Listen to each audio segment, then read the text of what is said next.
Soc Josefa Marco, tinc 93 anys, soc viuda de Vicente Company. Tinc 3 fills, tenia 3 fills, una més se'n va morir. I tinc dos fills ara, un fill i una filla que està, i tinc 7 besnets i 6 nets. Hola, soc Aida Estrada Company, soc d'ací de Castelló, tinc 43 anys i jo soc professora d'anglès així en un col·le del poble, el Col·legi Hernández. I ens han convidat a participar en l'Espai Vivències per explicar un poc quina ha sigut la nostra vida o com és la nostra vida com a dones amb una diferència d'edat de 50 anys. Ella és ma abuela, té 93 i jo en tinc 43. Abuela, quan tu eres xicoteta, com va ser la teva infantesa? La meva... Vivíem bé perquè els meus abuelos m'ho han tingut molt, els pares de ma mare m'ho han tingut molt cobejats. Però tu anaves a escola i això? No, jo no anava a escola perquè el meu germanet té 5 anys menys que jo, i entonces quan va néixer el meu germanet jo tenia 5 anys i andava amb ell. Me les posava entre les cames per passejar-lo. I en casa ma mare anava a l'almacén i els meus abuelos ens ajudaven molt. I la vida era diària de no tindre res. Ma mare i mon pare treballaven, nosaltres érem majors xicotets, perquè jo com al vindre la guerra tenia 9 anys i el meu germanet en tenia 6, no, 5 o 4. 4 en tindria. 4. I en ta casa quanta gent vivíeu quan tu eres xicoteta? Ai, a ma casa vivia els meus abuelos de la part de mon pare. Ma tia Maria, que tenia 4 fills, ma mare, mon pare i nosaltres 3.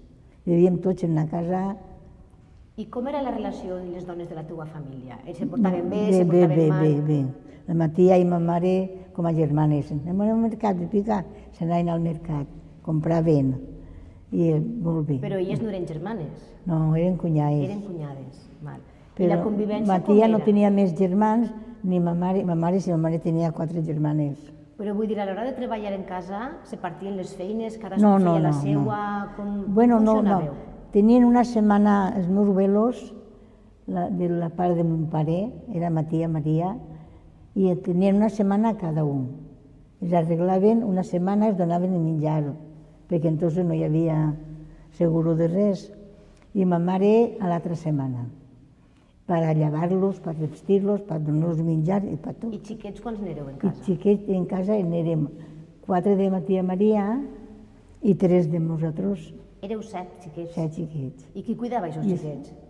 Doncs jo. Tu per què? Perquè ma tia Maria treballava al almacén o a l'horta o fent feina per les cases, ma mare també, i no hi havia ningú. Me deixaven el dinar cuitet i allà a la una encens el foguer i ho poses, nosaltres vinguem, posarem l'arròs o fideus o el que fos. Jo m'encarregava de tots, de vestir-los i portar-los a l'escola. I, abuela, escolta'm una cosa. Quan tu vas trobar a faltar en la teva infantesa tindre una vida més de xiqueta, que no fora criar xiquets, netejar, cuinar... No, jo ho feia molt a gust, ho feia pels meus xics, i els meus abuelos, que també si... Pepiqueta, porta'm un gotet d'aigua. Pepiqueta, un gotet d'aigua. Perquè ma tia i ma mare no estaven, mon pare anava a treballar, mon tio no estava tampoc. O sigui que estàvem en casa... La figura dels homes en la casa, com era? Ells participaven de dins de la casa? No. Encara que venien, ni res. I els xiquets tenien alguna interacció? Sí, jugaven en ells, claro. Però llevar-los no. Llevar-los no. Jugaven, s'ensejaven en terra i jugaven en ells, però no de dir com ara que... no.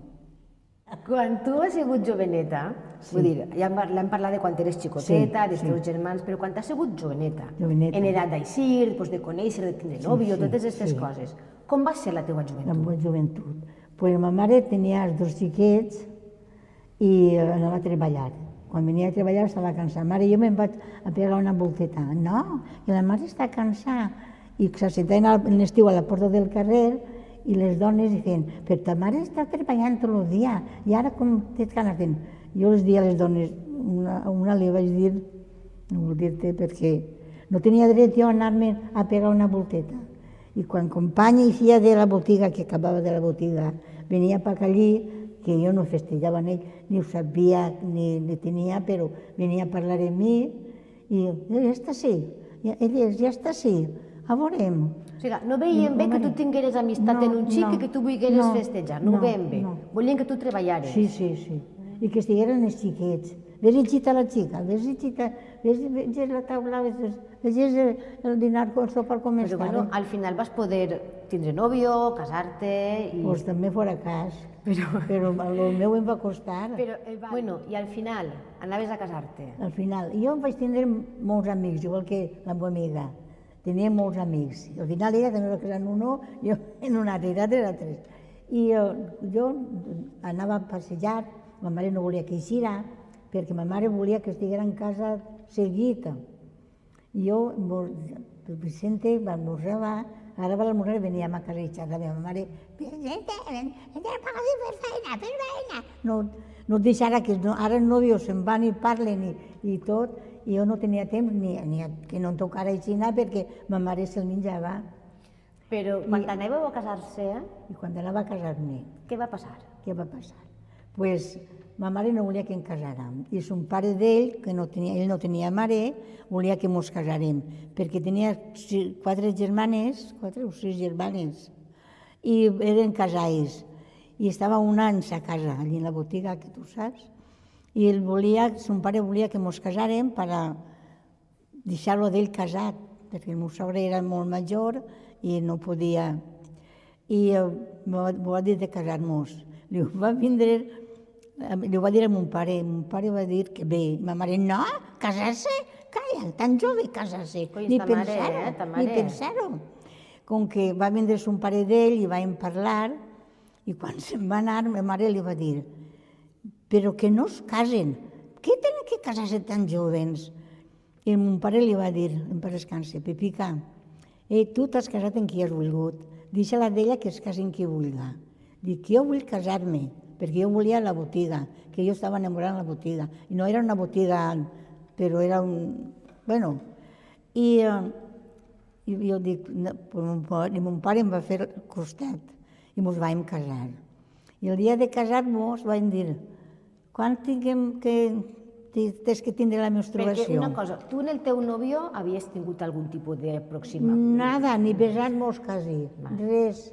Algú t'havia parlat de sexe abans de casar-te? No. Sabies a què anaves a... No sabies res, anaves a cegues? Sí.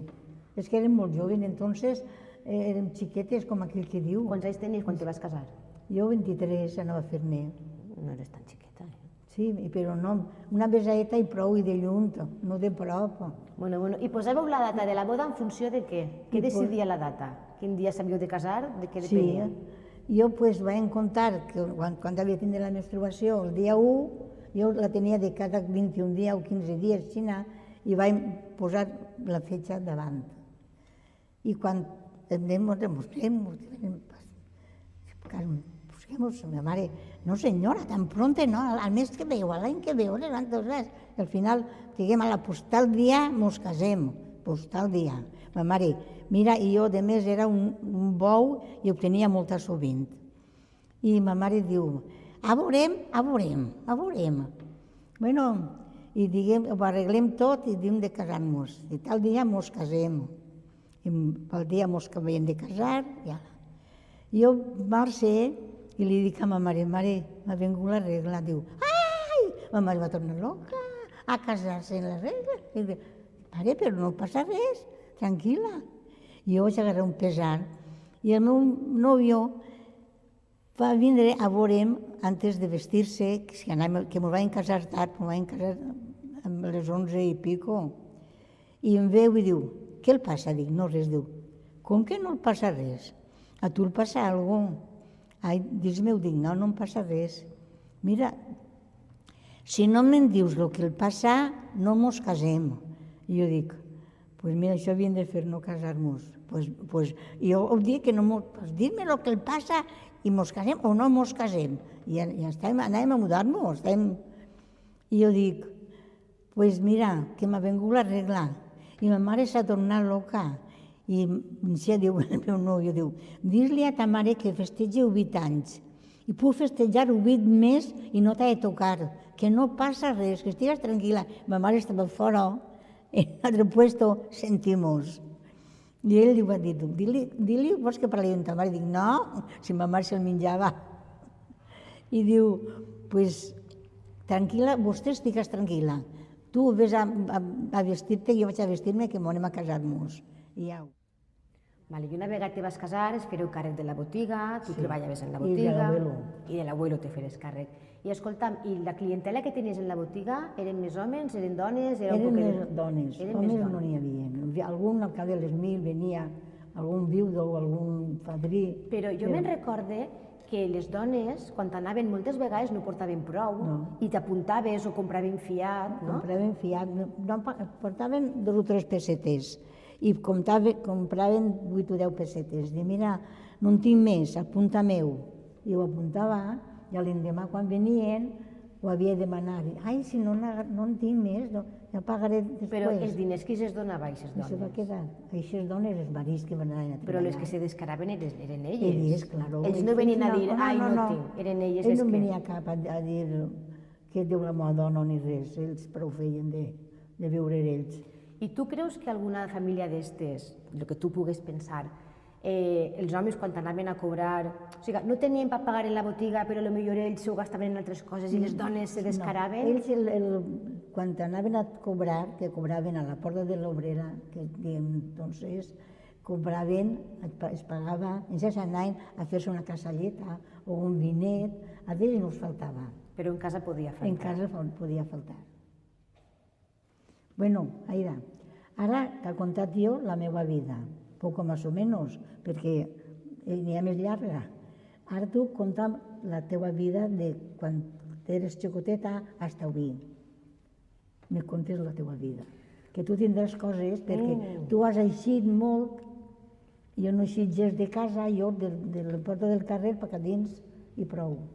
Doncs mira, jo sí que he eixit molt, he viscut en diferents països, he conegut a molts tipus de gent, i una de les coses que més m'ha marcat o que més m'ha impressionat és que ara que la gent parla molt de sororitat i la gent no sap què és la sororitat, no? Sororitat, què és això? Jo no havia sentit parlar d'aquest terme quan va passar el que em va passar, però em vaig donar compte que això era la sororitat. Jo vaig estar visquent en Bòsnia, tu saps que vaig estar 3 anys visquent a Sarajevo, i vaig estar ingressat. I allí als hospitals n'hi ha un hospital que és l'Hospital de la Maternitat. En aquest hospital només ingressen dones. Ahí van dones que van a tindre fills o que els tenen que llevar, s'han d'operar, o que tenen algun quiste, només van dones. I així com així en els hospitals tu pots entrar i visitar a un malalt i fer-li companyia, allí no. Allí no te pot entrar ningú a l'habitació ni ningú a la planta. I en aquella planta érem 3 dones. Una dona, me'n recordo que era una dona molt velleta, una dona de mitjana edat i estava jo. Jo feia poc de temps que vivia en Sarajevo, no parlava molt bé l'idioma i era incòmode per a mi estar allà ingressant, no volia estar. I recorde que jo estava com molt apartada, que estava com un poc agobiada d'estar allí. Però vam sentir una xiqueta en una altra habitació, tindria uns 15 o 16 anys, que plorava, no parava de plorar. I totes vam reaccionar davant d'això. I jo, sense saber comunicar-me massa bé, amb la dona del costat ens vam entendre i vam decidir alçar-nos del llit i anar a veure què li passava. La xiqueta havia tingut un problema amb la infermera i estava tractant-la un poc malament. I de sobte totes aquelles dones de la mateixa planta farem com una espècie de pinya, crearem una xarxa per ajudar aquella xiqueta, per enfrontar-nos amb la infermera i en aquell moment muntarem una revolució allà en aquella planta de l'hospital que me va fer sentir molt bé, molt integrada i molt respectada, no? I això va ser una de les coses que més em va marcar. Jo pensava, això passaria així igual? M'haguera passat en Castelló o en Xàtiva? M'haguera passat en un altre país? No sé, aquesta experiència me va marcar molt de la importància de les dones, que si treballem juntes, que si ens recolzem unes a les altres, som capaços de fer moltíssimes coses. Claro, no ho feia jo, no, la meva edat. És que la meva vida ha sigut diferent a la teua, ha sigut molt diferent. A millor o a pitjor, tu què creus? A millor. A millor. Tu no hauries volgut que la meva vida fora com la teua, o sí? No. I com creus que serà la vida de les dones del futur? Pues això s'arreglarà, pense que s'arreglarà hi haurà una igualtat de que l'home serà home i la dona serà dona. Però la dona no té que aguantar, veritat que no? No, no té Ni que fer lo aguantar que no vulgui, aguantàvem, no té que el que aguantar. aguantàvem. Això no deu existir. I la dona ha de poder... Ja fareu la joventut d'ara que no aplegui a l'edat de meua i que siga com la meua. Exacte. Això. Que no tinguem que per què aguantar lo que no vulguem, ni fer lo que no vulguem, que hem de decidir, Sí. hem de poder realitzar-nos, hem de poder triar. És això, Uela? Sí, Tu què creus? Bueno, doncs jo vull que agrair-te que hagis format part de la meva vida i que sigues una de les persones més importants de la meva vida. Moltes gràcies. És que sóc.